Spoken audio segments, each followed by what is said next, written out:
Oh, baby. Welcome back to another fantastic, lively, energetic, exciting, and stupendous episode of OC and TJ featuring your sole host, OC. Welcome back to another fun week of football, or I should say fun. I kind of have to say fun, but as a Patriots fan, it's not that great. But a lot has taken place this week. We had a lot of close finishes. We had some brutal injuries that we'll talk about. And the Titans made a few moves that shook a lot of people and caught them a little bit off guard. So the trade deadline is not for another week or two, if I'm not mistaken. So there are definitely going to be a lot more moves that will take place throughout the week. And we'll talk about them as we go on through the show. But I think we should start by previewing Thursday night's football game between the Minnesota Vikings and the Los Angeles Rams. One is coming off a win. The other is losing their first game of the season. So let's start with the Minnesota Vikings here. It was a great game. It went down to the wire the way we all thought it would. The Detroit Lions played excellent. The Vikings had a few shots that, kept them in the game for as long as possible. But, to start off, Minnesota played well. They stopped a fake punt, which was pretty idiotic on Dan Campbell's part to have a direct snap to Jalen Reeves-Maybin and have him run up the right side. The same type of call that he ran last year against the Packers on Thanksgiving, and then 2 plays later, Aaron Jones walks into the end zone, and then on the next drive, they kick a field goal. Minnesota's up 10-0. The Lions go 3 and out on their first 3 drives, and I thought Jahmyr Gibbs has an electrifying 45-yard touchdown run, and then on the next possession, Jared Goff throws a 35-yard end zone dot to Amon-Ra St. Brown. That gives Detroit the lead, and then Sam Darnold gives them even more momentum with a horrible interception of Brian Branch that allows Detroit to take a 21-10 lead before halftime. So after leading 10-0 through the first 2 or 3 drives, they give up 21 unanswered points, and they're down by 11. Perfectly fine, heading into the third quarter, while the Vikings definitely needed a reality check. And to start the third quarter, both led impressive touchdown drives. Sam Darnold threw a perfect strike down the sideline to Justin Jefferson, while Khalif Raymond got wide open on a crossing route. That ended up getting 21 yards. And then after that, both defenses really started to tighten up. Minnesota kicked 2 field goals on their next 2 drives, while the Lions punted in between. And it was a 5-point game. And all of a sudden, Minnesota takes the lead because David Montgomery fumbles the ball, and it gets scooped up for a touchdown by Ivan Pace. And after the Lions went 3 and out again, on the ensuing possession, thanks to a sack from Andrew Van Ginkel, all the Vikings needed to do was pick it up first downs to run the clock out, and their undefeated season would be alive, and they would legitimately be the best team in the NFC. But they only ran 3 plays. They only picked up about 6 yards, and they punted the ball back to Jared Goff with well over 2 minutes remaining. It was way too much time, and, it didn't take too long for them to get into field goal range. Minnesota had to burn all their timeouts, and because they couldn't score on the 2-point conversion, the Lions field goal kicker, Jake Bates, if he had drilled that through the uprights, it would have given them the win. And sure enough, that's exactly what he did from 44 yards out. They only had 15 seconds left, but, Sam Darnold took a sack that pretty much ended the game. So, again, Minnesota put up a great fight. They did their very best to make sure that they didn't lose their first game, especially via blowout, because it looked pretty ugly after the second quarter. But at the same time, the Lions were the better team. They capitalized on their opportunities. Their offense was more efficient. Jared Goff, he's been outstanding over the last 4 games. He's got more touchdowns and incompletions. And the defense showed its fortitude as well, because in their first game without stops when they needed it the most. So give Detroit a lot more credit. And again, Vikings did fine. It was just not enough. The Rams, on the other hand, they are coming off a 20-15 win against the Las Vegas Raiders. And to be quite honest, even if Aiden O'Connell didn't break his thumb, I don't think the outcome would have changed. I think, when Gardner Minshew took over, he was absolutely horrendous. He completed less than 50% of his passes. He only threw for 154 yards. He turned the ball over 4 times. 4 turnovers. 3 of them were picks. The other was recovered for a touchdown by Cam Curl. And how many points did the Rams score off those turnovers? 20. And that was how many they scored throughout the entire game. Meaning if the Raiders didn't turn the ball over, they actually could have had a chance of winning. But their offense didn't score a touchdown. They relied on 5 field goals from Daniel Carlson. And they just don't have good quarterback play. I mean, I get that Devontae Adams just got traded and Jacoby Myers was out, so you don't have your two top wideouts. But at the same time, we all knew that they were going to literally be in this situation.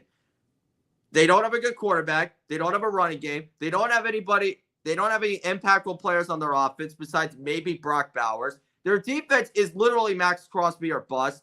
And they did everything they could to pull off a win, but it's just when they turn the ball over, the Rams managed to get points on the board. So Kyren Williams was responsible for their only 2 touchdowns, but Stafford looked pretty shaky. He only threw for 154 yards and a pick. And I mean, I get it. They capitalized on their turnovers, but they were really letting the Raiders hang around for this one. But, you know, with all the injuries that they had to deal with, I guess you could say it was a good effort, but their defense carried them from start to finish. And without those 4 turnovers, they would not have even had a shot. So the good news for them, though, is that they are going to get Cooper Kupp back for this game tonight at 8:15. No, just yet. I think he has returned to practice, but they haven't activated him off of IR just yet. I think it's just the time where the 21-day practice window is open. So we'll see when he is able to return. But heading into this game, this is going to be really close, in my opinion, because, you know, the Vikings, they have a better offense, and their defense has been better through the first 5 or 6 games. But at the same time, or 7 games, I should say. But at the same time, the Rams, they're a really scrappy team. We know what their offense is capable of. Kyren Williams, he's a touchdown magnet that just somehow finds his way to get. When you have Cooper Kupp back, you're adding more fluidity and variety to the offense, which means it's going to open up more opportunities for guys like Jordan Whittington and Tutu Atwell, and it'll open up the run game a lot more because of that. And the defense, to be quite honest, they're going to be put to the test a lot bigger than they were last week, because the fact of the matter is, they're not Justin Jefferson or Jordan Addison. And I like Kyren Williams, but at the same time, I like Zamir White, I should say, but he's not Aaron Jones. So the Vikings offense is a lot more playmakers that are, you know, just better on the route, better with route running, better with creating separation, and better at getting in the end zone. So I think the fact of the matter is the Rams are going to be in a very close battle. They're going to be down behind on a couple of occasions. But I think the Vikings will win. I think this is the chance for them to bounce back. Really, it just comes down to the quarterback play, in my opinion. Because if Stafford or if Darnold can really carry this team from start to finish, then I think it's going to be more than enough to win this game. It could really go either way, especially since it's on the road at SoFi Stadium, and Sean McVay is a hell of a coach. But at the same time, I just think the Vikings have a lot more talent, and it's going to pay off at the end. So I'll say the Vikings win 29-26. And I could be wrong, but I'm going to go with my gut here. Now we get into Sunday's festivities, beginning with the New York Jets and the New England Patriots, 2 teams that definitely don't deserve to represent their respective states. Both are coming off of, I'll start with the Jets just to save the best for last here. So they're coming off a Sunday night defeat to the Pittsburgh Steelers, who just started Russell Wilson for the first time, who didn't even complete more than 50% of his passes in the first half. And to start the game, the Jets looked promising. You know, Aaron Rodgers led 2 straight touchdown drives. The defense held in. They forced 2 field goals, you know, early on. But then the minute Rodgers threw an interception to Beanie Bishop after the 2-minute warning, that was the only chance the Steelers had of reaching the end zone in that period. And that's why it was a 2-point game, and that's why the Jets were somehow, some way in a close game. To be quite honest, New York should have been up by a lot more. And then in the second half, the floodgates were wide open. You know, the Steelers ended up kicking a field goal to take the lead on their first drive. And then 2 plays later, Garrett Wilson drops a catchable pass down the sideline. It gets picked off by Beanie Bishop, returned to the 1-yard line, and then it's immediately scored for a touchdown by Russell Wilson on a quarterback sneak.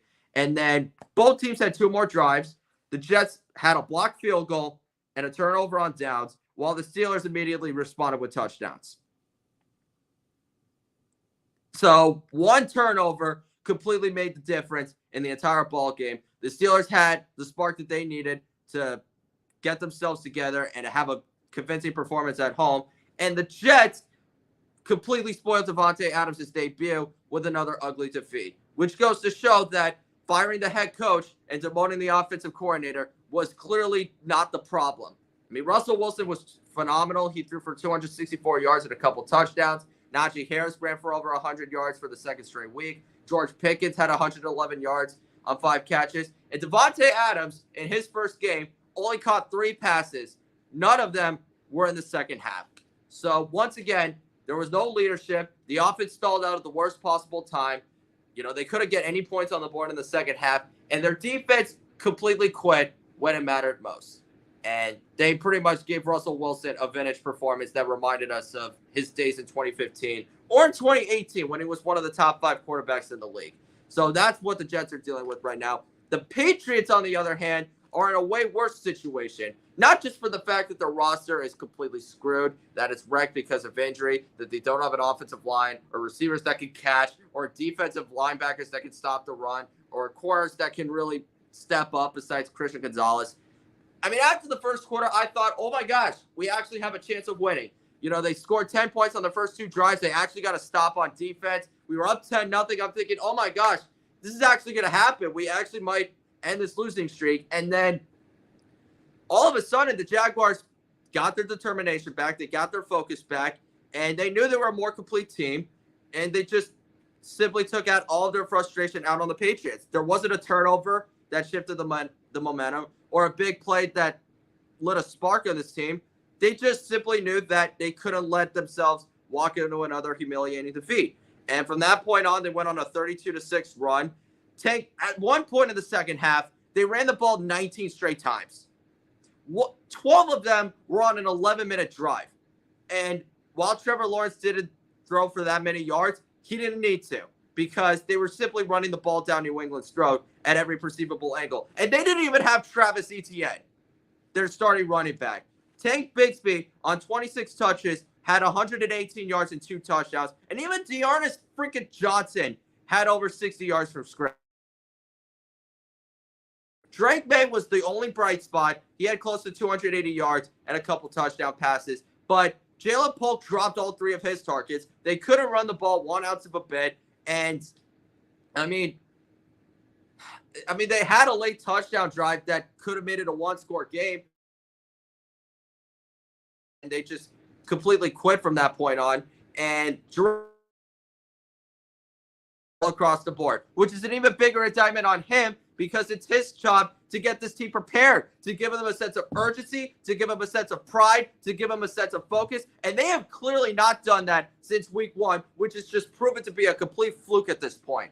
So as much as I liked Ron Mayo and as much as I liked the fact that they promoted him to be the successor to Bill Belichick, he has clearly proven that he's just not fit to be a head coach at this point. Because the fact of the matter is, while the roster is horrible, it's his job to make sure that they're improving and that they're elevating their success. And it has clearly not happened. Because after holding a 10-0 lead against the freaking Jaguars with one of the worst defenses in the league and an offense that has been one-dimensional for who knows how long, they completely made them look like they were back in 2017. Or in the freaking 90s with Mark Brunell and Jimmy Smith and Fred Taylor. Like, that was completely humiliating. Like, we can't win in this country. We can't win in freaking London. And honestly, like, we can't even win in freaking Germany because last year we completely crapped the bed against the freaking Colts. So, I mean, this is the state of the franchise that the Patriots are in.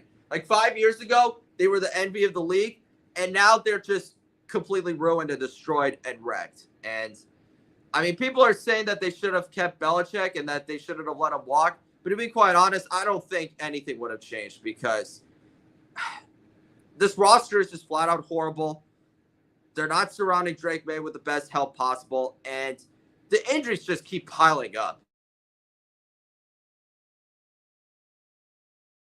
Andre Stevenson back because of a foot injury, but they don't have their starting center. They don't have any tackles. Jawad Bentley is out for the season with a torn pec. Christian Barmore is still not out on the field because of blood clots. And Jabril Peppers is on the freaking commissioner's exemption list. It's just gotten so horribly. And to be quite honest, I don't really care what happens in this game. If the Patriots win, cool, whatever. You know what? We get to humiliate the Jets at least once this year. So it's a good point there. But I think the Jets bounce back. Fittingly, their last win was against New England at home on Thursday Night Football. So you know what? Maybe things will turn around. You know what? 2016, the 49ers only had 2 wins. They came against the Los Angeles Rams. So you know what? I could see the same thing happening for the Jets. When it comes to a score, probably going to be a little bit bigger than the last time. So they beat the Patriots 24-3 on Thursday night, week 3. With Drake May, I could see New England scoring a touchdown, but to be quite honest, I don't really see it getting any better for this team. So I'll say the Jets win 27-9. So at this point, as a Boston fan, there is a lot more to be excited about. The Celtics just got their rings on Tuesday night, and they made 29 threes against the New York Knicks. The Red Sox are at least competitive, and the Bruins are a playoff contender, but it says a lot when the Patriots of all teams are turning back the clock to 1970 and reminding us that they are one of the biggest jokes in football right now. Like, this is how Boston sports have turned out. We're literally back in the old days where the Celtics were the biggest thing in town and that everyone was excited to watch the Red Sox in spring and be able to enjoy the nice weather and maybe once in a while check out a Bruins game and not even think about the Patriots. It's just depressing because now I'm experiencing what it's like. And who knows how long it's going to be before they return to respectability. I mean, I knew they weren't going to make the playoffs. I knew they were going to be bad. I didn't say they were going to be good, but I did not think that they were going to lose 6 straight and be this depleted on both sides of the ball. Sorry, I didn't mean to go on too long of a rant there. Let's move on because this next game is going to be a lot more competitive and interesting. We have the Cincinnati Bengals versus the Philadelphia Eagles in Cincinnati, and it's the first time that Joe Burrow and Jalen Hurts will play against each other in the NFL. They didn't do it in college, but I can remember it like it was yesterday when both of them were the 2 leading Heisman candidates in 2019. Obviously, Joe Burrow won it in a landslide because he probably had the best quarterback season in college football that I've ever seen. But Jalen Hurts was right there. He finished second. He took a mediocre Oklahoma team to the playoffs. And while they did get crushed, actually, no, that's a lie. It's the first time they'll be playing each other in the NFL, but it's the second time they'll be playing against each other. I forgot because LSU destroyed them in the semifinal. So my apologies there. I completely forgot about that. It seems like a blur because the only thing I remember in their playoff run was them completely destroying and dismantling Trevor Lawrence and Clemson. So my apologies there. But the point is, this is going to be just as great of a game, and I feel like the score is going to be a lot closer because both teams are incredibly talented, and they're all coming off of wins, which is great. So Cincinnati finally beat the Browns in Cleveland, which is the first time that's happened since, 2017 when the Browns went 0-16. So it's been 7 years since then, which is saying a lot. But Joe Burrow finally got win number 1 in Cleveland, but it did not get off to a great start. I mean, the only touchdown that Cincinnati scored was on a 100-yard kickoff return from Charlie Jones. Joe Burrow got sacked 3 times. They couldn't run the football. And up to that point, Deshaun Watson was having a decent performance. He completed 15 to 17 passes for 128 yards. And close to the 2-minute warning, the Browns were in position to get into the end zone. They were inside the 25-yard line. They were well within field goal range. And even if they didn't get a touchdown, they could have had a chance to make it close. But unfortunately and devastatingly, Deshaun Watson tore his Achilles on a quarterback draw at the 21-yard line. And the reception he got was not joyous. He got booed off the field while he was getting carted off. And I'll talk about that in just a bit. But after that, Dorian Thompson-Robinson took over. And he drew a big pass interference penalty to set up the first touchdown of the season for Nick Chubb. And then fittingly, Dustin Hopkins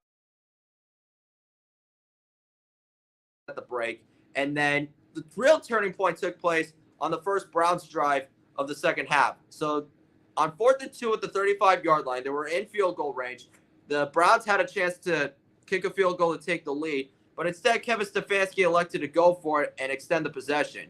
And while Nick Chubb was open in the flat, the pass was horribly underthrown, and the Bengals had to take over on downs. And from that point on, Cincinnati pretty much took control of the game. In the second half, Burrow completed 7 of 10 passes for 100 yards with a couple touchdowns and no interceptions, which is really impressive considering the fact that the Browns defense has had his number since he arrived in the league. So to be quite honest, I was more than pleased with what I saw from Joe Burrow. People will say, oh, this was an ugly win and that they barely beat the Browns. But at the same time, they finally did it. It only took, 4 years since Joe Burrow was drafted? So, and 7 years since the last time Cincinnati has won a game in Cleveland. So at this point, I don't really care. I'm fine with it. But the defense took over in the second half. DTR, he got injured in the fourth quarter, but finished the game completing 11 of 24 passes for 82 yards, threw 2 picks, didn't have a touchdown. And while Jameis Winston led a promising touchdown drive, the game had already been decided. So Cincinnati pretty much was in cruise control from that point on, and they didn't make any mistakes. So that's really all it came down to. Now they're 3-4. They're inching closer to 500. And from a historical perspective, they are on the right side of it, but more on that later. Let's talk about the Philadelphia Eagles, who beat the Giants 28-3. Finally, a double-digit victory. It's been a while since that happened. I think it's been since last year when they beat the Dolphins by 14, which was almost a year ago. I think they beat them, in October? Probably, but you get the point. Obviously, it wasn't too convincing of a performance, but I would say Saquon Barkley took out all of his frustration against the Giants in his return to MetLife. It was convincing by him, for sure, because he ran for 176 yards and a score on 17 touches. When he was not on the field, Kenneth Gainwell picked up an extra 56, and Jalen Hurts scored twice on the tush push, which led to the Philadelphia putting up 269 yards on the ground. I mean, Jalen Hurts threw the ball only 4 times in the second half because of how well they were running the football, and because he also got sacked 4 times. But at the same time, he could say that he threw a 41-yard touchdown pass to A.J. Brown on a 4th and 3. So he did not have an abysmal performance. So offense didn't need to play hero ball. They ran the ball with ease, and they kept their foot on the gas. They didn't turn the ball over. While the offensive line had its struggles, without Jordan Mailata and without Mekhi Becton, they held it down in the second half. And I don't think they gave up a single sack in the entire second half. So I'll give them kudos there. But the defense really took over in this game. The Giants' offense has been abysmal all year, especially at home. So I wasn't too surprised that the Giants couldn't do anything. But, Philly had probably their best defensive performance all season. They sacked Daniel Jones 7 times. They only held him to 99 yards. And he ultimately got benched for Drew Lock, who didn't really do anything as well. Put this in its proper perspective. The Giants only finished with 10 first downs. They were 3 for 14 on third down. They only had 119 yards total for the game, 43 of them in the second half. That is impossibly disgraceful and disgusting from their perspective. But from Philadelphia's side, it was as beautiful as you could ask for, because while the Giants are atrocious, their fans just needed to feel relief and the confidence that, okay, we can actually beat up on bad teams. We might not do it convincingly all the time, but we could have our moments here and there. So I'll give the Eagles credit for doing that. But heading into this game, it's going to be a lot tougher. In their entire history as a franchise, the Eagles have not won a single game in Cincinnati. And funny enough, when these two teams have gone up against each other, they've tied twice. The latest being in 2020 in Joe Burrow's first season, and when Jalen Hurts was on the bench. So, fun fact there. But heading into this game, I think the Bengals will win. I think it's going to be really close. I think both offenses are going to play extremely well. We've yet to see what the Eagles' defense can do against legitimate talent, while Cincinnati's defense has been completely abysmal, and their only great performances have been against garbage offenses. Against the Patriots, against the Giants, and just last week against the Browns. Now, I understand you held the Chiefs to 17 points, but you also had a costly pass interference penalty that decided the game. So that's why I left that out of the equation. But I think, listen, at home with Joe Burrow as your quarterback, when you have Jamar Chase and T. Higgins, and plenty of other guys that can stretch the field. I think it's just going to be enough for the Eagles defense to get on their heels. And more importantly, I think the Bengals defense has a good amount of playmakers that could create a lot of takeaways. I think both quarterbacks are going to cough the ball up at least once or twice, but whoever can minimize them in the most important moments, I think that is what will decide the game. But I'm going to go with my gut. I'm going to go with the Bengals. I'm going to side with history here. It didn't work out for me last week when I picked the Browns to beat the Bengals, so that aged terrifically. But I think that the Bengals will win in a close one, 34-31. And honestly, it could go the other way because we know what Jalen Hurts is capable of whenever he has the ball in his hands last. Obviously, there have been moments where he's turned the ball over, but then there have been plenty more where he's won it for his team. So I'm really excited to see this one. And yeah, may the best man win. That's all I really have to say there. Now let's get to the Packers versus the Jaguars, which to me feels like a trap game from Green Bay's perspective, but I'll talk about that later. So I talked about the Jaguars already. They finally got their second win of the season. You can say, yeah, it was against the Patriots, but you know what? After the first quarter, their offense finally had some life. Their defense played with some heart and some passion. They didn't throw in the towel like they did last week against the Chicago Bears. So to be quite honest, it might have been a garbage team, but the Jaguars actually showed a pulse, and they knew they were a more complete team. And like I said, they weren't going to let themselves walk into another humiliating defeat, and it was a good thing that they didn't because I feel like Trent Baalke and Doug Peterson were going to have their jobs gone if they had somehow, some way lost to the Patriots, regardless of what the score would have been. And Green Bay, on the other hand, is coming off an impressive victory as well against the Houston Texans. It was a lot uglier than I thought, but it ended the way I thought it would. Whoever had the ball in his hands last was going to decide it, and that ended up being Jordan Love. I thought he played pretty well. The special teams muffed a punt, but he still threw 3 touchdowns. He led the game-winning drive at the end, and Brandon McManus showed up in the clutch with a 45-yard game winner just, 4 days after being signed to the roster because they cut the rookie Brady Narvison. I got to give their kudos there. But to be quite honest, I'm going to give more of the credit for this victory to their defense. And I'll tell you why. C.J. Stroud, without Nico Collins, understandably, but C.J. Stroud only threw for 86 yards, completed 10 of 21 passes, and got sacked 4 times. I mean, Stephon Diggs was chirping at the Packers defense before the game started, and he only caught 5 passes for 23 yards. Tank Dell got targeted 4 times, didn't come up with a single pass. Dalton Schultz probably had the biggest passing play of the day, and it was his only catch. The only offense that they had to speak of was from Joe Mixon, 25 carries for 115 yards. And to be quite honest, the Packers should have easily won this game in a blowout, but those 3 turnovers led to 16 Houston points. So if I do the math here, 22 minus 16 is 6. It would have been a 24-6 blowout. So, I mean, the Packers offense did more than enough. I mean, Jordan Love was the better player. The offense was incredibly more efficient, and they made bigger plays down the stretch. But at the same time, it should not have been this close. Same way against the Rams. You know, their offense was in cruise control, but, you know, the defense came up with 2 critical turnovers that pulled them ahead. So that's all I really have to say there. And I don't mean to be redundant when I say that phrase with certain games, but, I mean, that's just pretty much how it's turned out in a lot of them.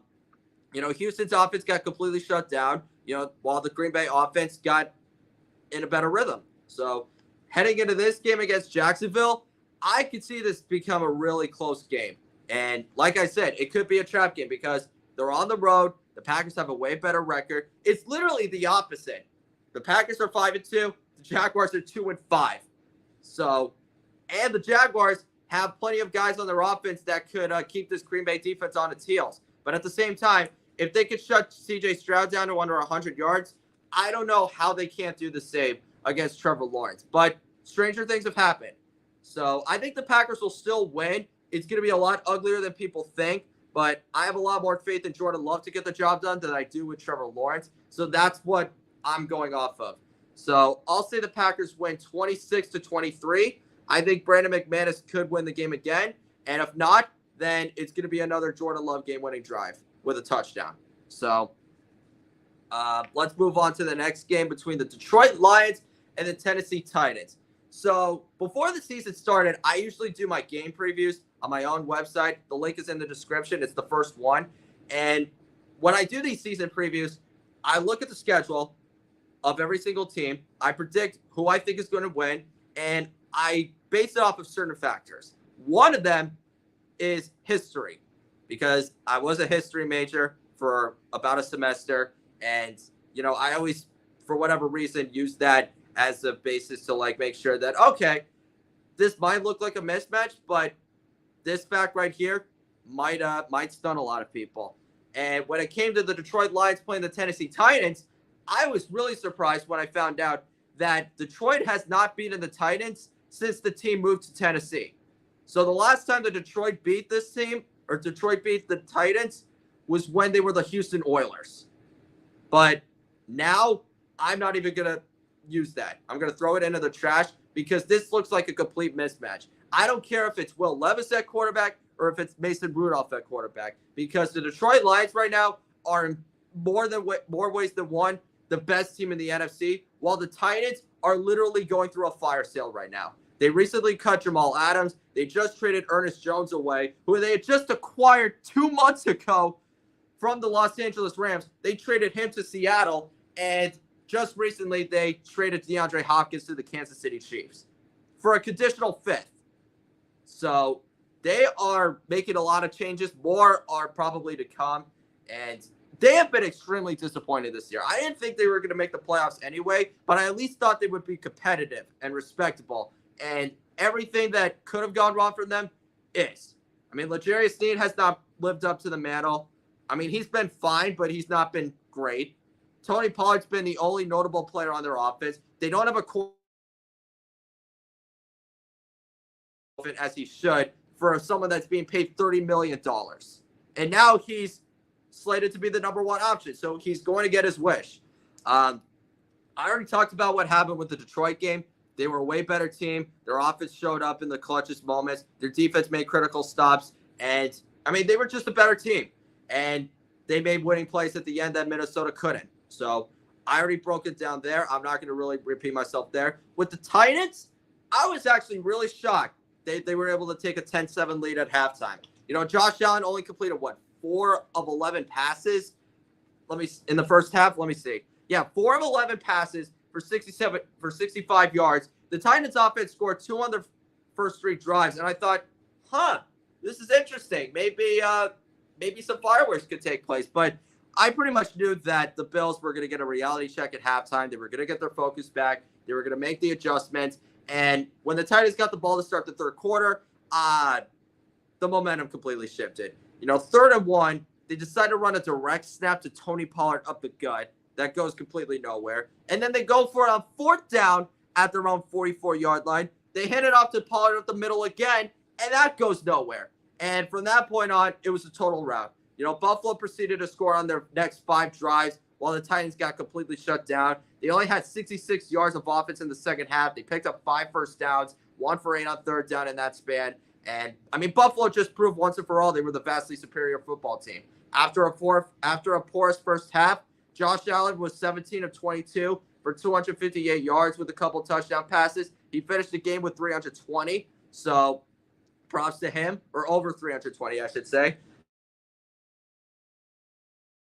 But ended up finishing with a promising 66-yard day and a touchdown on 4 catches. But the real star of the show to me was Keon Coleman, because he made a couple huge plays that allowed him to finish with over 120 yards on just 4 receptions. So, I mean, again, Buffalo didn't really do anything that I haven't seen before. The Titans were a bad franchise, and the Bills just simply proved that they were a way better football team and completely dominated the way that they were supposed to.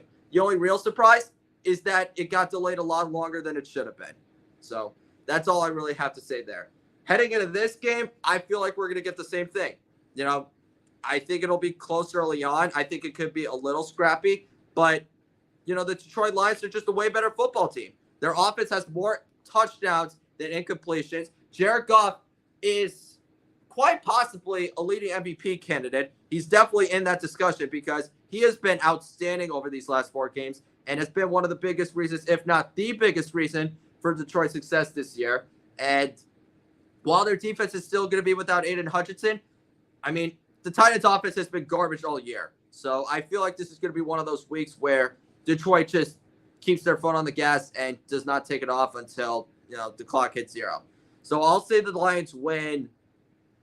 I don't think it's going to be a 40-burger, but I still think that the Lions will easily win, let's say 37-3.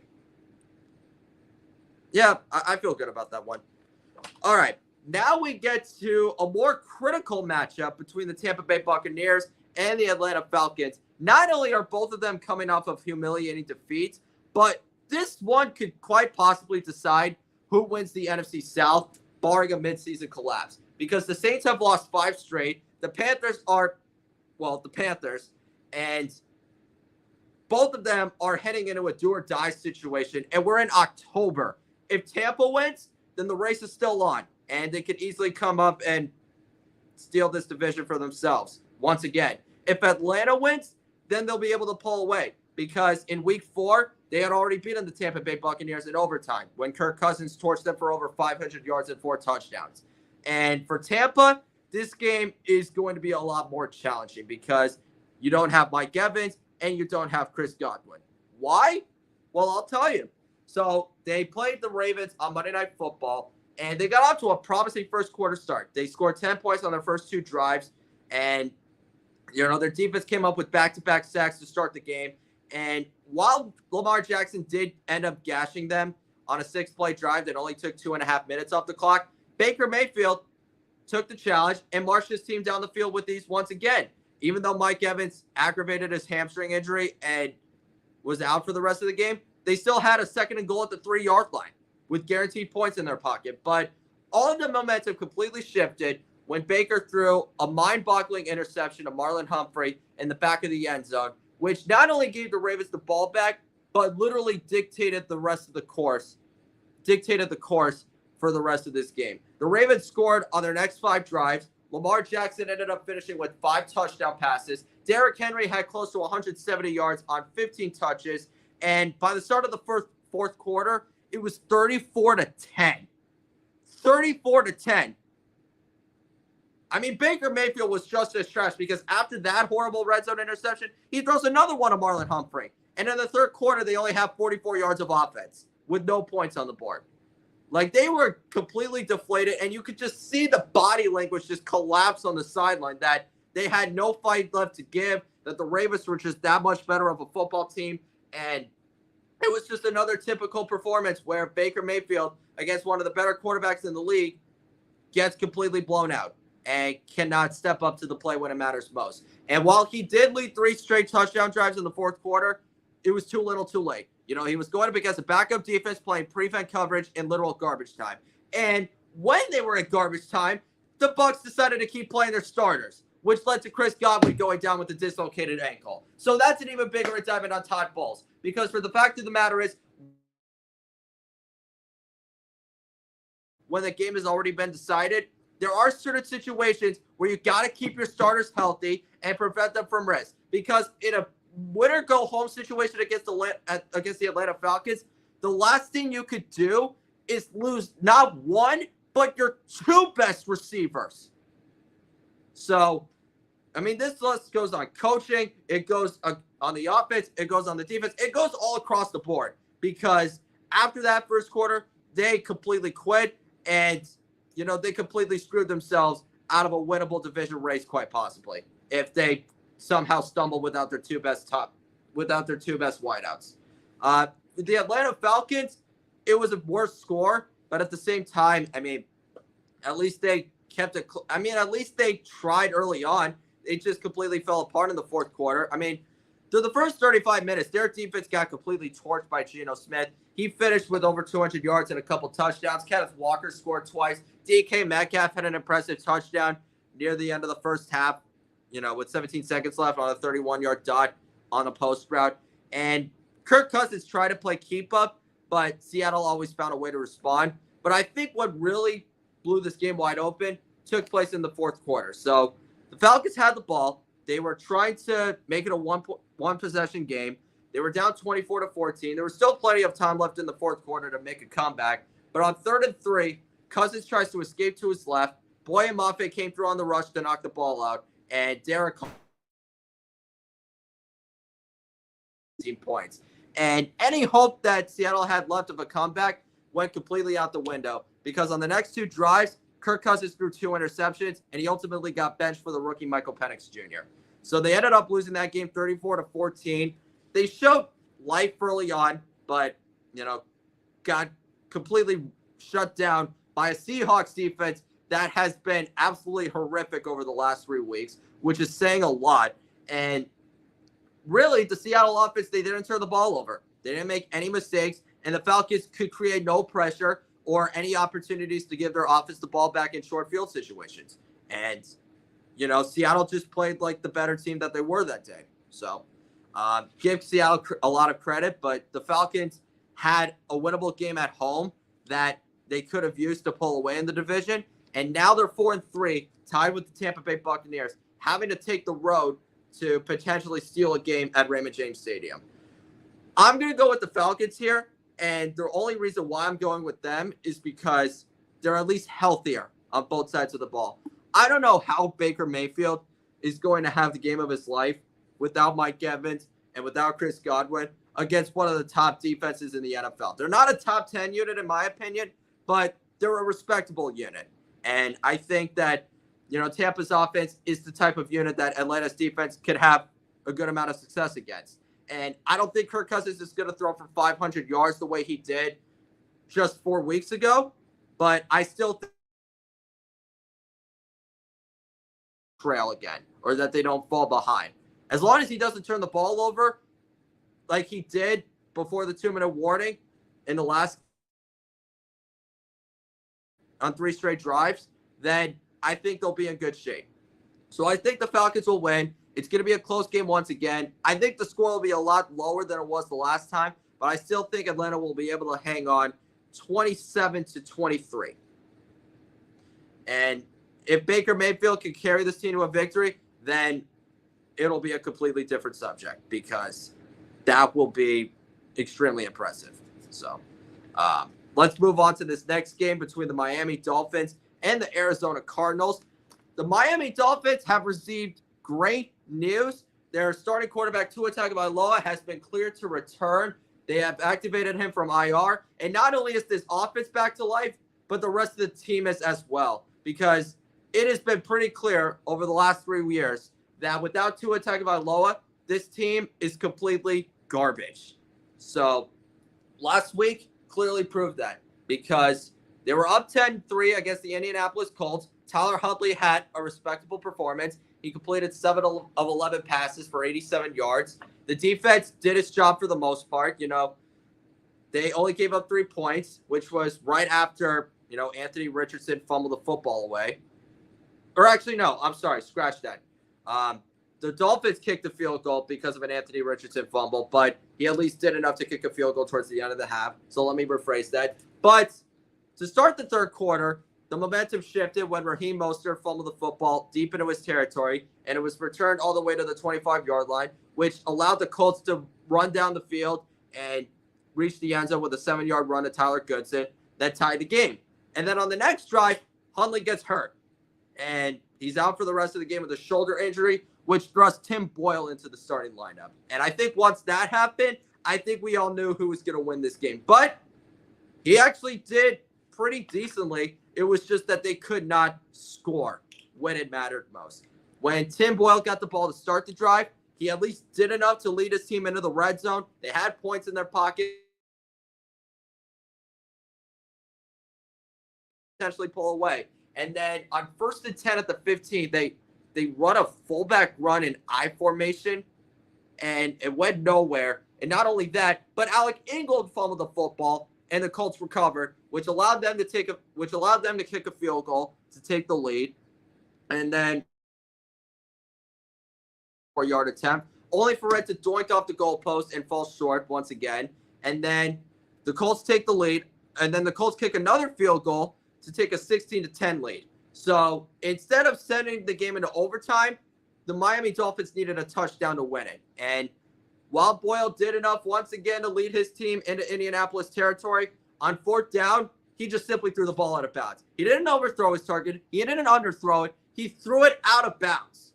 I don't know if there was a miscommunication or if he didn't know what the down and distance was, but that has summed up this Dolphins offense in a nutshell without Tua.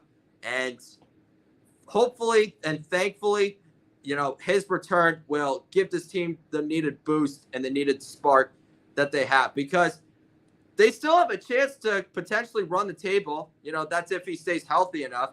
But at the same time, they have yet to beat a legitimate opponent when he is on the field. So it's a win-lose situation either way. But the Cardinals, on the other hand, they're coming off an impressive Monday night victory against the Los Angeles Chargers. It wasn't their prettiest performance, which has been the case in their two victories against the Rams and against the 49ers. But against this Chargers team, they still did more than enough, which is frustrating more than relaxing, because the Arizona Cardinals in 1 week can get blown out by the Commanders and the Packers, but yet somehow, some way, barely beat the 49ers and the freaking Chargers and come up with clutch performances to get the job done. But, you know what? Whatever's going to at least keep them competitive, I guess. So their defense played really well. I mean, they didn't pick them off a single time. But you know what? To start the game, the Cardinals really saved themselves with a very wild sequence. So on the opening drive, Kyler Murray threw an interception to Tyler Tart that was returned at about, let's say, the 30-yard line. But then the ball gets punched out, and the Cardinals fall on top of it. So instead of the Chargers getting needed points that could have potentially saved them, the Cardinals got the ball back with a new set of downs. And even though they punted, it was still a game-saving play by James Conner there. And Michael Wilson, who ended up falling onto the football. When Justin Herbert got the ball for the first time, he found Jalen Reagor wide open down the sideline, and then he fumbled the ball into the end zone for a touchback. So those are 3 more points, or at least 3 more points, that were completely taken off the board and that were saved enough for the Cardinals. And then what ensued there was a gutsy defensive battle. The Chargers kicked 5 field goals for all of their points, 15 of them from Cam Dicker. And while the Cardinals offense wasn't completely promising, when they fell behind, they found ways to respond and take the lead. I'll take you through this sequence. So the Chargers kicked a field goal to take their first lead. They're up 3-0. And then on the next drive, I should say, James Conner bullies his way down the field. They managed to get inside the wide open on the out route to give Arizona their first touchdown of the game. So there you go right there. Arizona actually made it to the end zone while the Chargers didn't. That's another big factor as to why the Cardinals were able to head out of this game. But middle of the third quarter, the Chargers go up 9-7 because Jonathan Gannon decides it's a good idea to run back-to-back quarterback sneaks with Clayton Tune under center. That went nowhere. And when Kyler Murray got the ball back in his hands, he escaped to his left and sped past the defense for a 44-yard touchdown that gave Arizona a 14-9 advantage. So as long as you put the ball in Kyler Murray's hands, when he has a chance to take the lead, he's going to make magic. And then near the end of the game, the Chargers take a 15-14 lead with 1:54 left on the clock, which is enough for Kyler Murray to lead his team down the field. And sure enough, Cam Hart gets flagged for a helmet-to-helmet penalty. And a few plays after that, James Conner gets free on a screen pass for a 33-yard catch and run, which set up the 32-yard winning kick from Chad Ryland. So they weren't consistent on all their drives, but when they fell behind, they got points on the board, and they took the lead, and they showed up at their most important moments. Without James Conner and without the magic of Kyler Murray, once again, they would not have had a shot. And their defense played more than well enough to win, because even though they gave up field goals that gave the Chargers the lead, they didn't let them reach the end zone, and it completely saved them, especially on that sequence to start the game. So they're 3-4. They haven't won consecutive games in who knows how long. So honestly, I don't know what's going to happen here. It could really go either way. I would not expect Tua to look completely dazzling off the bat because it's been a long time since he's been on a football field. But I think with his presence, the Dolphins offense is going to get the spark that they needed. Tyreek is finally going to get the ball. Jalen Waddle's finally going to get the ball. The running game is going to turn on for the first time in who knows how long, in weeks. And, this Cardinals defense is still not that good enough to stop high-end passing attacks at least when they're at full strength, especially since Dennis Gardeck is going to be out with a torn ACL, who is their best pass rusher. I think it'll be really close. I think both quarterbacks will play extremely close and scrappy. They're going to have solid performances, but I think the speed on the Dolphins offense is going to be too much. And I could be wrong because we just have to see how they're going to get back into a rhythm with Tua returning. But I still think that Miami will be able to hold on at home and do just enough at the end. I'll say they win 26-23. Okie dokie. Let's see how many more games we have to cover. We got 1, 2, 3, 4, 5, 6, 7, 8, 9. All right, so we still have a long way to go. Let's talk about the Cleveland Browns versus the Baltimore Ravens. I pretty much broke down their last games. The Browns are coming off a devastating loss to the Cincinnati Bengals, one that saw them lose their starting quarterback, Deshaun Watson, due to a ruptured Achilles. They are planning to start Jameis Winston against Baltimore, and they are coming off their fifth straight win, a very convincing one against the Tampa Bay Buccaneers. So I don't really need to get into that. What I really want to talk about is why the fans decided to cheer Deshaun Watson getting carted off the field when his face was in his towel, crying tears because he knew his season was coming to an end.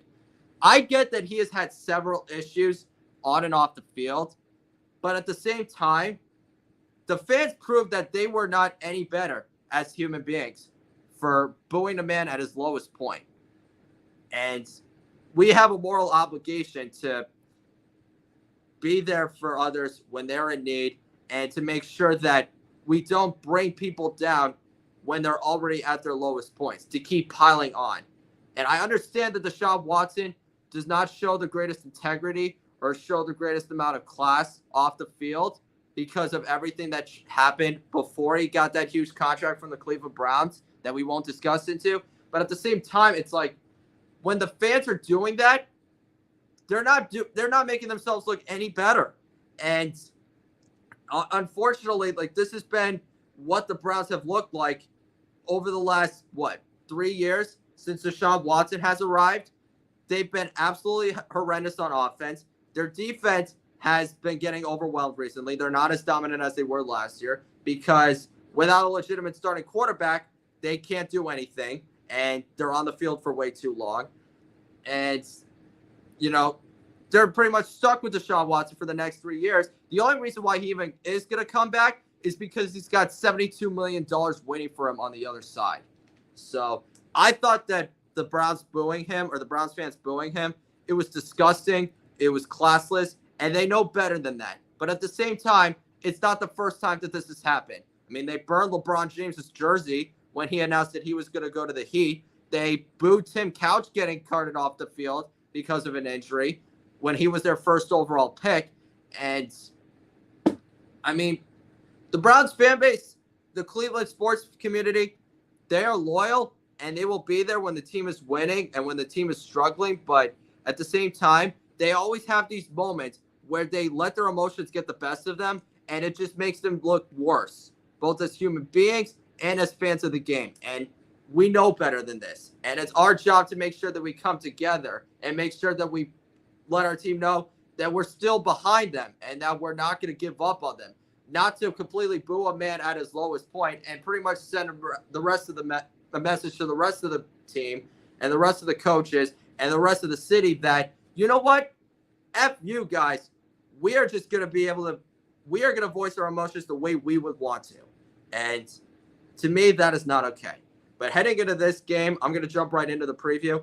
I think the Baltimore Ravens, they're going to win in a blowout. Winston is expected to be the starter. And if DTR is not going to be healthy to be the backup, then Bailey Zappi is the next active quarterback.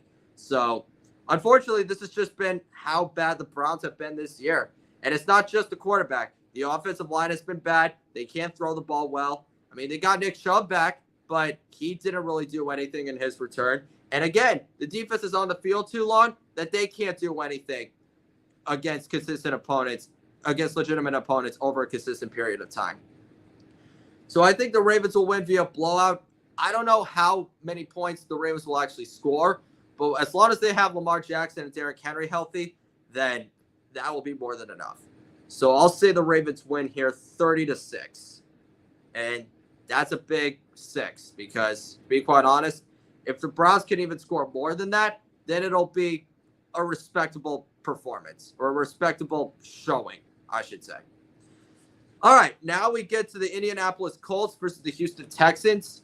So both of them are coming off, well, one of them is coming off an ugly win. The other is coming off an ugly loss in which both of their quarterbacks completely underachieved. Anthony Richardson completed less than 50% of his passes for only 124 yards. It took a turnover deep into their own territory for Indianapolis to score their only touchdown. And while he did enough to lead his team into field goal range down the stretch, it took 3 field goals from Matt Gay for them to really pull away. And 2 huge fumbles from the defense to set the tone. And Tim Boyle taking over. So, again, if the Dolphins had a quarterback, the Colts would have probably lost this game. The Texans are coming off a more agonizing defeat. You know, they lost 24-22 to the Packers. That should have been 24-26. That should have been 24-6. But the Texans were able to score 16 points off of 3 Green Bay turnovers.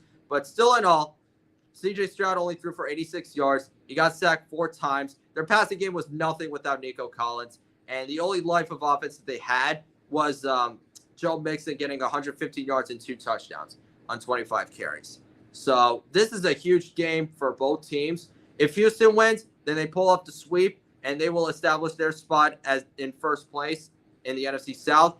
And if the Colts win, then the race is tighter because the Texans are 5-2. The Colts are 4-3, and depending on how tiebreaker rules work, Indianapolis could very well be in first place. So the Texans cannot afford to lose this one at home. I don't think they will. I got the Texans winning. The last time that these two teams played against each other was in Week 1, and Anthony Richardson burned the Texans defense on a few big plays that kept Indianapolis in the game for the longest run. But C.J. Stroud was more efficient. Their offense was better. Joe Mixon had close to 160 yards. Nico Collins was healthy, and he had close to 120 receiving yards. But without him, Tank Dell or Stephon Diggs, they really need to step up. Against this Colts defense, they cannot afford to get shut down the way that they were last week against Green Bay. But I think this is the chance for Houston's offense to bounce back. We know that their defense is capable of slowing down this Colts offense because as long as they don't give up the huge plays that they did in Week 1, then I think that they're going to do more than enough to keep Anthony Richardson out of the end zone. So I'll say the Texans win. It'll be close. I don't think it'll be a blowout because Houston has only one convincing win under their belt, which was against the Patriots.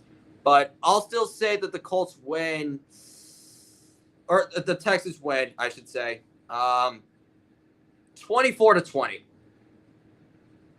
So a little bit of a lower scoring game than the last one.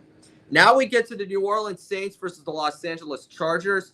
I have to say that, I already talked about the Chargers, about their ugly defeat, how their offense couldn't get in the end zone, how their defense collapsed once again whenever, they had a big lead, especially in the final 2 minutes of the game. But the Saints right now were even worse. They've lost 5 straight now. Their 2 top corners went down to injury. One is out for the season with a broken femur. Their O-line is completely wrecked. They're without Eric McCoy. They were without Cesar Ruiz. They were without their backup left guard. And they were without Chris Olave and Rashid Shaheed, their 2 top wideouts. Against the Denver Broncos, in Sean Payton's return to the Superdome, he made sure that he wasn't going to leave that game without a parting gift. And he pretty much made sure that the Broncos were going to completely dominate and kick freaking ass. And that's exactly what happened. Bo Nix, in a game where he threw for 164 yards and missed 3 wide open passes to start the game, they still were able to win 33-10. They picked up 225 yards on the ground, mainly led by Javonte Williams, who had 88 yards and a couple touchdowns. But Bo Nix had a few big plays with his legs. He finished with 75 yards on 10 attempts. But the Saints offense was even worse. Completions. He couldn't get his team into the end zone. He got sacked 6 times. He lost 2 fumbles. One of them recovered for a touchdown. And the only time New Orleans New Orleans' offense did reach the end zone was when Jake Hader was in at quarterback. So this is what happens when you continue to be complacent and content with mediocrity. You get more and more agonizing performances, and you got fans in the stands for bringing the bags back. And fittingly enough, the Saints were playing in the old throwback uniforms when they were the freaking Aints in the 80s, before Jim Mora arrived and tried to turn that franchise around. So, honestly, this is going to be an ugly game in my opinion. I think that, both offenses have been underwhelming over the course of this season. The Saints have not done anything since they dismantled the Cowboys 44-19. And the Chargers, they have a young receiver group, so I get that. But at the same time, it's like, if you can't run the ball, they don't have any source of offense. And their defense can only do but so much. So, at SoFi Stadium, this is a tough one, to be quite honest with you. Spencer Rattler's going to get the start once again, so that might be an advantage for the Chargers defense. I'm going to go with LA, but I think it'll be a lot closer than people think. Both defenses are going to play their tails off, and their offenses are not going to do well. But, again, I have a lot more faith in Justin Herbert than I do with Spencer Rattler. So that's going to be my main deciding factor here. So I'll say the Chargers pull this one out at home 20-17. If the Saints can make it that close, then whatever. It's going to be their 6th straight loss, but you know what? At least it won't be in blowout fashion. It won't be humiliating or degrading. So now we get to the Bills versus the Seahawks.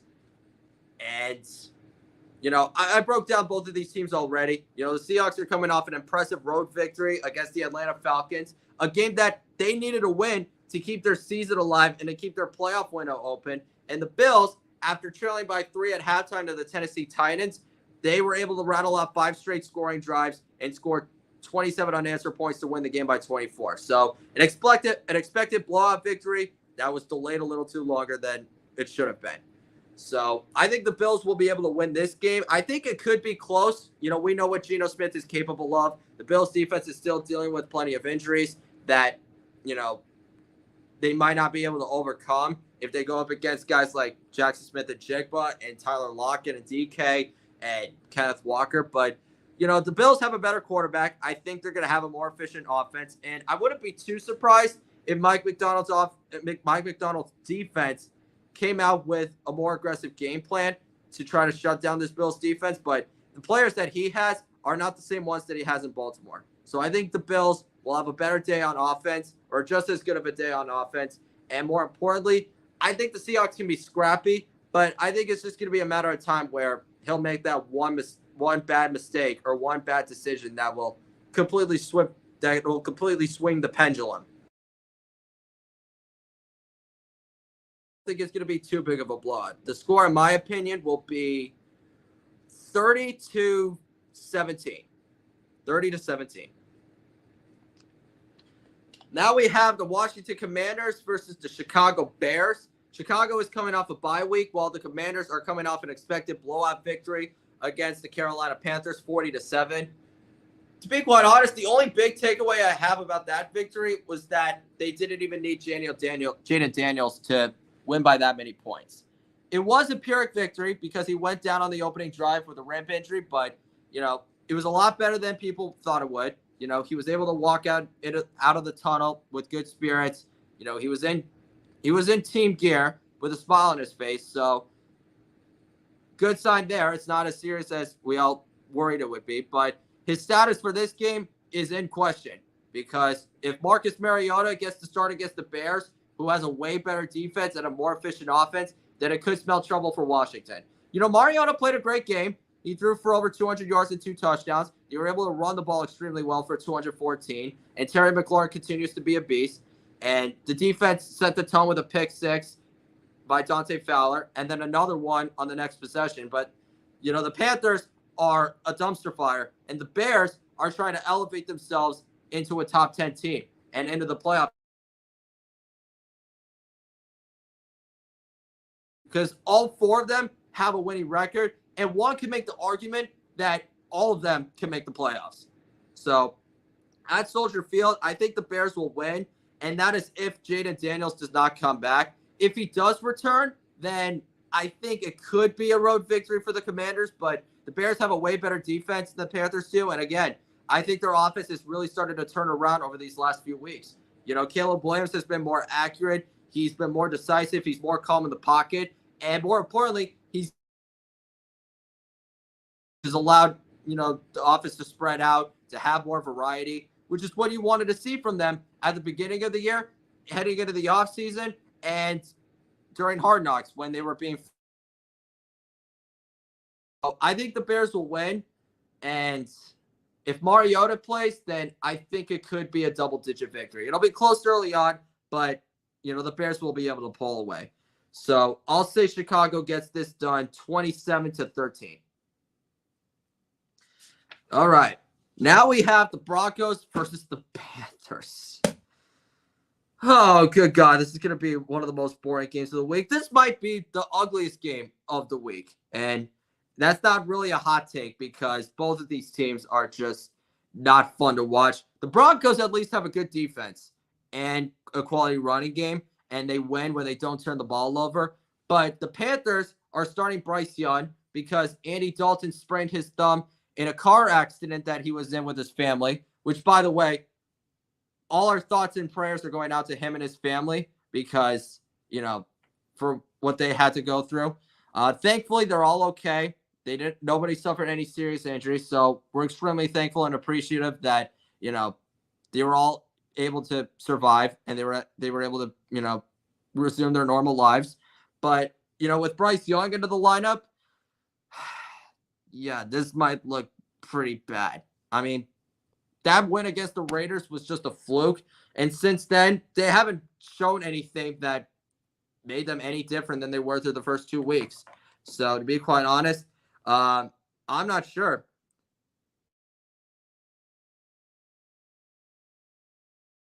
Sorry, I got a little bit of a Twitter bomb with about 17 headlines, but it was just the news that they made the DeAndre Hopkins trade official. So my apologies for that. But with Bryce Young in the game, we know that this offense isn't going to really move the ball that well. Extremely against the Broncos defense that's been a top 10 unit and that has been outstanding so far this year. Against the Saints, they sacked Spencer Rattler 6 times and forced him to turn the ball over twice. If they could do that against him, what do you think is going to happen against Bryce Young, who pretty much has a confidence that's been completely shattered, and with playmakers that barely show up once in a while, and a defense that has just been wrecked to injury? So again, as long as Bo Nix just doesn't turn the ball over, they're going to be in decent shape, and it'll be a low-scoring game. It'll be ugly. It'll be hard to watch. I don't even know if I even want to take notes on this, but at home with the elevation in their hands and to their advantage, I still think Denver will at least do the bare minimum to win 20-3. All right, now we get to the Kansas City Chiefs versus the Las Vegas Raiders. This is the first time that the Chiefs will be back in Allegiant Stadium since they returned, since the Super Bowl 58, when they beat the 49ers 25-22 in overtime. And in this game, I think the score is going to be a lot worse. I mean, I don't even need to break down what happened between both teams because all I really have to go off of is what happened in the offseason. Remember when Antonio Pierce said that they were going to have Jordan rules whenever they went up against Patrick Mahomes? Remember when in training camp, the players had a Kermit the Frog doll with Patrick Mahomes' face taped up against the head and pretty much mimicked his voice and mocked him? That is what I feel like is going to happen. The Chiefs are going to walk into the Raiders Stadium and completely blow them out in every single facet. It doesn't matter that they don't have Rashee Rice or Isaiah Pacheco or Hollywood Brown. They already just acquired DeAndre Hopkins. Kareem Hunt has been pretty serviceable, in his games as a starting running back. We all know what Travis Kelce is capable of on any given week. And I know that Juju Smith-Schuster got hurt, but this feels like a game to me where Patrick Mahomes is going to make them pay. Coming off his worst performance against the 49ers, where he only threw 154 yards and 2 picks, I mean, this is not a guy that you want to rattle and a guy that you want to poke because like many other greats, like Michael Jordan or Tom Brady or Peyton Manning, if you give this guy bulletin board material, then he's going to make you eat those words without a doubt. And it doesn't matter how well the Raiders defense tries to play. They do not have a quarterback. They don't have any impactful offensive playmakers. And Antonio Pierce has clearly not done a good enough job as the head coach, because it's his job to give his team that sense of urgency and that sense of preparation to make sure that they come out swinging and that they come out with a better mindset. So I'll say the Chiefs win. I don't think it'll be like a 35-3 contest because, again, the Chiefs' offense is just incredibly banged up. But I think, Mahomes will have a better game. That's for damn sure. I'll say the Chiefs win 28-7. 28-7. It's going to be a blowout, and Patrick Mahomes is going to make sure that the Raiders remember what they did in that offseason and during that training camp, because that was unnecessary. Just because they beat them one time on Christmas in a home game doesn't mean that they get to talk trash for as much as possible. And keep in mind, after that loss, the Chiefs didn't lose a game for the rest of that season, and it's continued into this year. So it definitely does not make the Raiders look any better than they did when they somehow pulled off that upset. All right, now we get into the primetime games. The first on Sunday Night Football between the San Francisco 49ers and the Dallas Cowboys. Dallas is coming off a bye week, and yet they still find a way to lose because Jerry Jones keeps getting into the headlines for the wrong reasons. We already had that incident where he threatened a radio host's job for not asking the right questions.